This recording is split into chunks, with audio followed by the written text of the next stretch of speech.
Les amis, j'espère que vous allez bien. Bienvenue dans cette nouvelle vidéo. Je suis Donald Christian, comme vous le savez.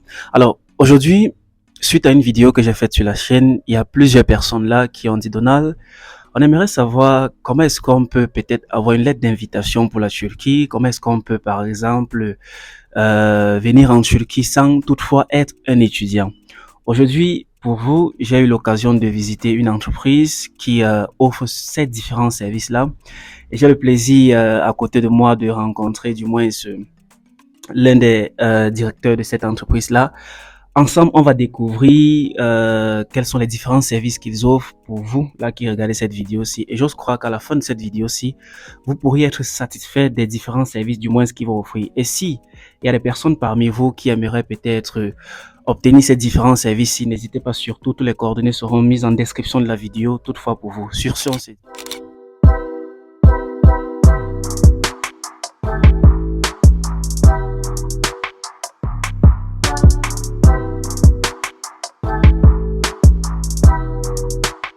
Une fois de plus. Alors, à côté de moi, là, j'ai juste un monsieur, je vais laisser le temps pour qu'il se présente, pour que vous puissiez le découvrir. Et ensuite, on va enchaîner avec nos petites questions. Bonjour à vous. Bonjour, merci beaucoup. Je m'appelle Burak et je suis un consultant d'immigration et d'investissement en Turquie pour les étrangers. D'accord, super. Alors, dites-moi, où est-ce que vous êtes situé d'abord, la ville et la localisation? Comment est-ce que quelqu'un peut faire pour vous localiser? Nous sommes au centre d'Istanbul, nous sommes à Şişli et nous offrons des services pour tous les étrangers dans tous les pays. Alors, les amis, l'une des choses qui est superbe, c'est que on a eu l'occasion de trouver quelqu'un qui parle français. C'est extraordinaire parce que s'il parlait par exemple juste turc ou anglais, il fallait que je traduise, ainsi de suite, ça devait être compliqué. Donc directement, vous pourriez le contacter et échanger peut-être par appel audio, par appel vidéo, même par, comment dire, enregistrement vocal et vous faire entendre parce que c'est ça qui est très important. Alors, dites-moi, quels sont les différents types de services que vous offriez aux différentes personnes qui sont intéressées par la Turquie? Hmm. Je peux vous expliquer tous les services que nous offrons. Nous offrons des services pour le permis de séjour en Turquie. Par exemple, si un étranger vient en Turquie, nous préparons tous les documents pour prendre le permis de séjour en Turquie. Et aussi, nous offrons des services pour la langue turque. Nous avons des cours de langue turque et nous donnons la lettre d'invitation et l'étranger peut faire une application pour le visa de langue turque. Et quand l'étranger vient ici en Turquie, nous faisons le permis de séjour pour la langue turque. Nous aussi offrons des services d'assistance pour louer et pour acheter une maison en Turquie. Après, nous offrons des services pour faire une application pour les universités en Turquie. Nous avons deux services pour ça.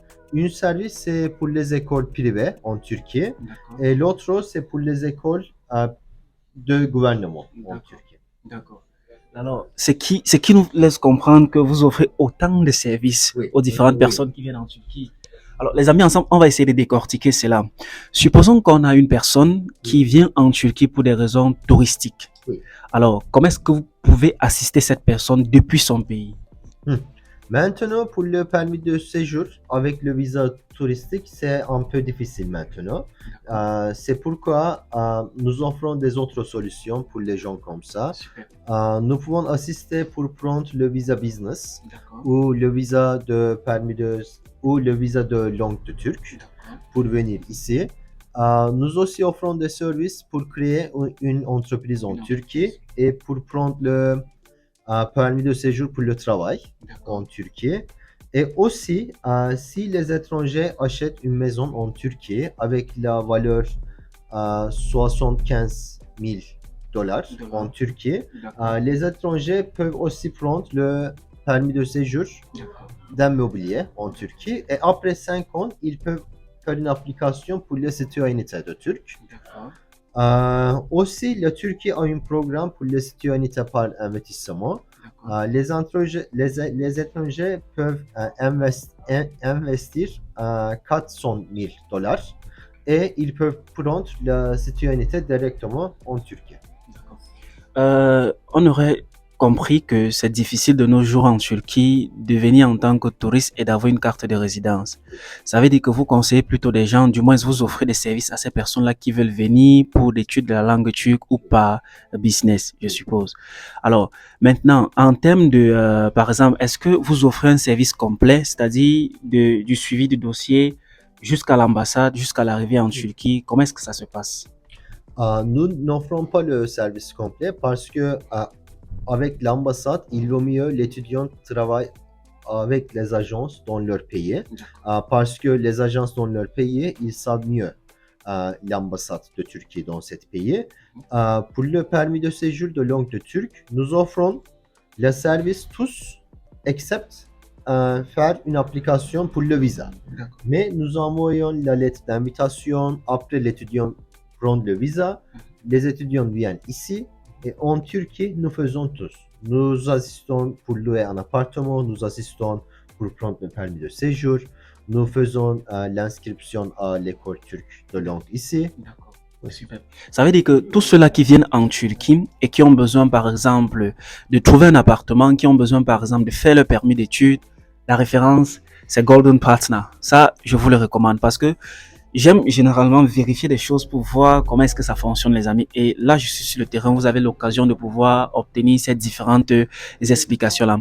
Maintenant, parlons de la situation des étudiants. Comment est-ce que vous assistez, par exemple, un étudiant? Prenons par exemple le cas d'un étudiant qui est encore hors de la Turquie. Comment est-ce que vous pouvez l'assister? Si l'étudiant lors de la Turquie, les étudiants peuvent faire une application pour les universités privées en Turquie. Nous pouvons faire l'inscription. Nous avons des partenariats avec les universités privées en Turquie. Nous pouvons prendre les documents. Ce sont les passeports et aussi le transcript académique et le diplôme. L'étudiant peut envoyer ça à nous et nous pouvons faire l'inscription à l'université en Turquie et après nous pouvons envoyer la lettre d'invitation et la lettre d'offre D'accord. pour prendre les cours à cette université. Il faut que l'étudiant paye moitié de frais d'inscription Tout à fait. et après nous envoyons la lettre finale pour faire une application pour le visa et après l'étudiant peut venir en Turquie et finaliser et enregistrer à l'université pour prendre les cours. Ok. Est-ce que, arrivé en Turquie, vous assistez des étudiants pour peut-être leur installation dans leur université, la recherche de logement et tout ça? Oui, oui, oui, bien sûr. Super. Ça veut dire qu'il y a un service complet. Donc, si même vous êtes en Turquie et que vous avez besoin d'une assistance, peut-être pour établir votre carte de résidence, pour chercher un logement, n'hésitez pas surtout de leur contacter, les amis. Maintenant, il y a des personnes qui sont en Turquie qui ont sûrement perdu le statut d'étudiant. Oui. Est-ce que vous avez une solution pour ce genre de personnes-là? Il y a deux cas. Premier cas, l'étudiant ne veut pas continuer à ses études. Dans ce cas, il n'y a rien à faire. L'étudiant peut prendre un autre type de permis de séjour, mais il n'y a pas beaucoup de permis de séjour pour cet étudiant. L'une des solutions, c'est acheter une maison et faire une application pour le permis de séjour d'un mobilier. Dans le deuxième cas, si l'étudiant complète l'université, l'étudiant peut faire une application pour le permis de séjour touristique après, Ok. après l'école, mais il faut que l'étudiant prenne le diplôme pour ça et il faut que l'étudiant fasse une application dans 6 mois après la graduation. Donc, les amis, ça veut dire que si vous finissez votre éducation en Turquie, du moins pour changer de statut de celui d'étudiant à celui de touriste ou je sais pas quoi résident, vous devez absolument obtenir un diplôme d'une université ici en Turquie. Alors maintenant, en termes des universités publiques, quels sont les différents services? Parce qu'ils sont nombreux là qui veulent dans des universités publiques des admissions, puisqu'en université privée, les frais de scolarité sont de $4 000, $6 000. Quelles sont les universités publiques auxquelles vous offrez peut-être des admissions? Pour l'admission à l'université publique, il faut que l'étudiant prenne un examen qui s'appelle YÖS Exam. C'est un examen pour les étrangers pour étudier en Turquie. Euh, pour cet examen, il faut que l'étudiant prenne les cours et aussi cet examen peut faire les universités turques font cet examen en Turquie et aussi à l'étranger. Il faut que les étudiants suivent les dates d'examen et prennent l'examen.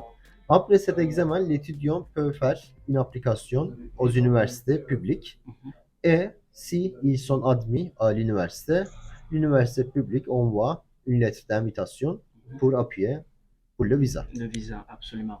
D'accord. Maintenant, est-ce qu'il y a des services, supposons, quittons le cas des étudiants, je suppose que vous avez bien appris, les amis, en ce qui concerne les étudiants. Donc, si vous êtes étudiant et que vous voulez étudier en Turquie, n'hésitez pas surtout d'entrer en contact avec tous les coordonnées qui seront en description de cette vidéo-là. Prenons maintenant le cas des personnes là qui viennent en Turquie juste pour des raisons touristiques, pour visiter par exemple. Est-ce que vous avez des services pour ce genre de personnes? Supposons que des personnes veulent même par exemple aller dans d'autres villes Mhm. pour faire des visites, par Mhm. exemple à Ankara. Est-ce que vous offrez un service pour ces personnes-là? Pour les visites comme ça, pour les visites touristiques, nous avons des partenaires avec les agences touristiques. Ils peuvent nous contacter et nous pouvons référer les étrangers à entreprises qui sont crédibles Ouais, et qui sont crédible, bonnes. tout à fait. Maintenant, pour ceux-là qui veulent, par exemple, parce qu'ils sont nombreux, Mhm. pas seulement en Afrique, mais aussi de par le continent européen, peut-être asiatique et américain aussi, qui veulent faire des achats en Turquie. Est-ce que vous avez des services pour ceux-là qui ne veulent pas juste faire des achats vestimentaires, Mhm. peut-être des achats de biens comme des meubles, furnitures, Oui, bien des sûr. achats peut-être des appareils électroniques, des Mhm. achats peut-être des appareils de construction, de maisons et tout ce qui va avec. Est-ce que vous avez des services pour cela? Oui, nous avons des services légaux et aussi nous avons des services pour faire l'achat et pour être confiant que l'achat c'est bon. Nous avons des services comme ça. Nous sommes une entreprise avec 6 collègues et Oh, nous avons des avocats dans notre entreprise et aussi nous avons des consultants de commerce et aussi des consultants d'immigration. Pour les achats, c'est important qu'il faut trouver un fournisseur, tout à fait. fournisseurs qui sont crédibles et qui vont dans le bon prix. Nous pouvons donner des avis pour ça. Et aussi, si l'étranger il veut acheter quelque chose, nous avons aussi vérifié des contrats, nous pouvons vérifier euh, les procédures d'exportation, les procédures d'importation. Tout à fait. Et aussi, il y a beaucoup d'étrangers qui viennent ici pour faire le cargo business. Mhm. Ils achètent des vêtements, ils achètent des chaussures et ils envoient ça à leur Dans son pays pays. avec le cargo. D'accord. Et en autre gens, à leur pays, ces équipements et Tout ces à fait. vêtements. Tout à fait. Nous pouvons aussi donner des services pour ça, pour vérifier que tout sont bien. Et aussi, nous avons des avocats s'il y a un problème. S'il y a un problème avec le commerce ou s'il y a un problème de ce genre dans la Turquie, nous D'accord. pouvons aussi assister avec les avocats.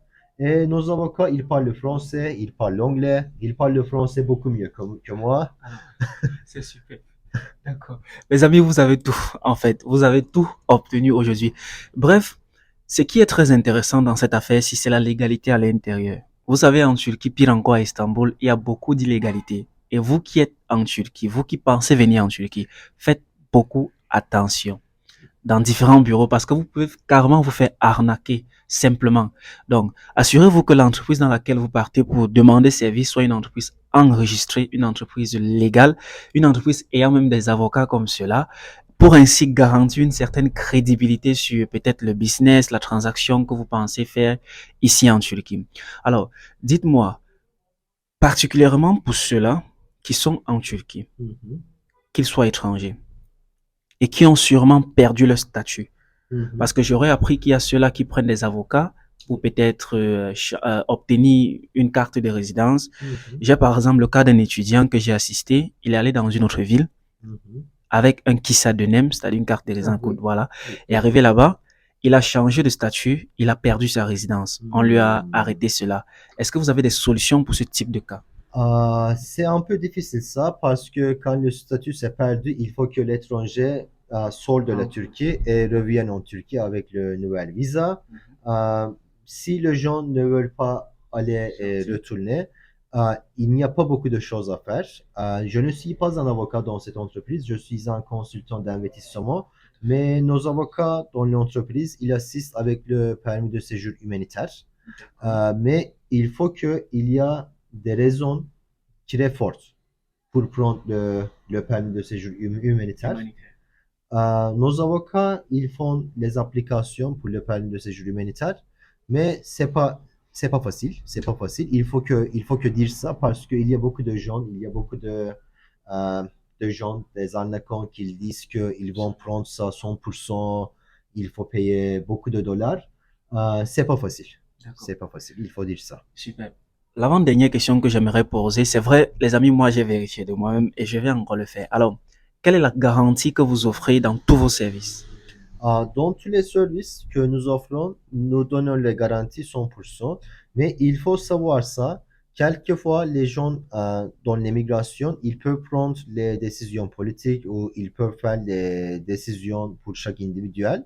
Nous donnons la garantie 100% que les dossiers que nous préparons avec nos étudiants et avec nos clients, ils vont passer à l'immigration et les immigrations vont accepter les documents. Je peux dire maintenant, euh, except le permis de séjour touristique, nous pouvons donner 100% garantie, mais pour le permis de séjour touristique, il y a des décisions politiques pour ça, pour refuser ou pour accepter. C'est pourquoi je peux donner la garantie que le dossier est complet et le dossier est donné à l'immigration et accepté par immigration, mais je ne peux pas donner la garantie pour le résultat, pour le permis de séjour touristique. Absolument. C'est logique. Je suppose que vous comprenez ce qu'il a expliqué. Tout dépend du gouvernement parce qu'ils ne sont pas le gouvernement, mais ils assurent quand même que le montage de dossier est absolument parfait. Alors, je pense qu'on va arrêter cette interview ici là pour vous permettre de pouvoir poser toutes vos questions et d'entrer en contact avec les coordonnées qui sont en description de la vidéo. Est-ce que vous avez un mot de fin, par exemple, pour encourager ceux-là qui rêvent de venir étudier en Turquie, ceux-là, par exemple, qui veulent venir faire du business en Turquie? Qu'est-ce que vous pouvez leur dire? Je peux dire que les frais en Turquie, ils sont très raisonnables. Et le pays, c'est très sécur. Il n'y a pas beaucoup de crimes. Il n'y a pas de crimes violents ici. C'est très sécur. Vous pouvez marcher dans les rues très librement. Et aussi, les frais sont bons ici. Et finalement, la qualité de vie en Turquie, c'est très bon. Il y a beaucoup de choses à voir. Il y a beaucoup de places à visiter.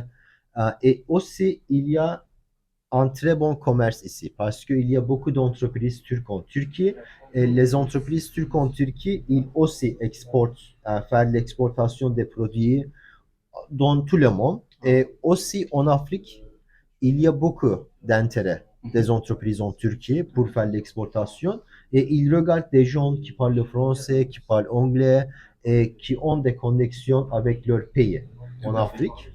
C'est pourquoi je pense que la Turquie, c'est mieux que l'Europe parce que les prix sont beaucoup, beaucoup mieux comparé à l'Europe.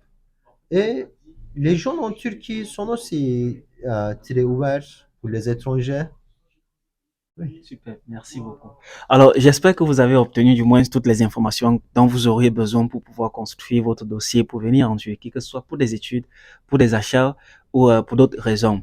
Je vais vous laisser ici, les amis. J'espère que vous avez aimé la vidéo. Si c'est le cas, n'hésitez pas surtout de vous abonner, de lâcher un pouce j'aime et d'activer la cloche de notification pour ne rater aucune des publications du jour au lendemain disponibles sur cette chaîne-ci. Sur ce, on se dit à la prochaine vidéo. Je suis Donald Christian. Ciao.